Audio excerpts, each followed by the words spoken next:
அன்னைக்கு காலேஜ்ல IT department HOD பிரின்சிபல்ட்ட புலம்பிட்டு இருந்தார். அப்ப பிரின்சிபல், ஏன் சார், அந்த ஸ்டூடெண்ட் உங்களை கிளாஸ் எடுக்க விடக்கூடாதுன்னு தினம் சும்மா ஃப்ளூக்ல சொல்லியிருக்கான், அதுக்கு போய் பயந்துட்டு அப்பன்னு பிரின்சிபல் சொல்ல, அது ஹெச்ஓடி, சார், ஒரு நாள் 2 நாள்னா ஃப்ளூக்குன்னு சொல்லலாம், தினம் நான் என்ன கலர் ஜட்டி போட்டிருக்கேன்னு கரெக்டா சொல்றப்ப நமக்கே நம்ம பேண்ட் டிரான்ஸ்பரண்டா இருக்குதோன்னு பயம் வருது சார்.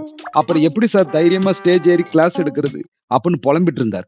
அப்ப ஸ்டூடெண்ட் தேவ் பிரின்சிபல் ரூம்குள்ள நுழைய, பிரின்சிபல் அவனை பார்த்து, நீதானா தினம் ஜட்டி கலரை சொல்லி அவரை கிளாஸ் எடுக்க விடாம ஆக்குறது?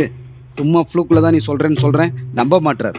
சரி சொல்லு, நான் போட்டிருக்கிற ஜட்டி என்ன கலர் அப்படின்னு கேட்க, அதுக்கு தேவ், சார், நீங்க ஜட்டி எதுவும் போடலன்னு நினைக்கிறேன் சார் அப்படின்னு தயங்கி தயங்கி சொன்னான். அதை கேட்டு அதிர்ச்சி அடைஞ்ச பிரின்சிபலை பார்த்து தான் சொன்னது உண்மைதான் புரிஞ்சுக்கிட்டு சுதாரிச்ச தேவ், சார், இதுவும் கெஸ்ட் தான் சார், 2 நாளா மழை பெய்யுது, ஒருவேளை நீங்க துவைச்சு காயப்போட்ட ஜட்டி காயாம இருக்கலாம், அதை வச்சுதான் சார் சொன்னேன் அப்படின்னு தேவ் சொல்ல, உறைஞ்சு போய் உட்கார்ந்து இருந்த பிரின்சிபலை பார்த்து சிரிச்சார் ஹெச்ஓடி.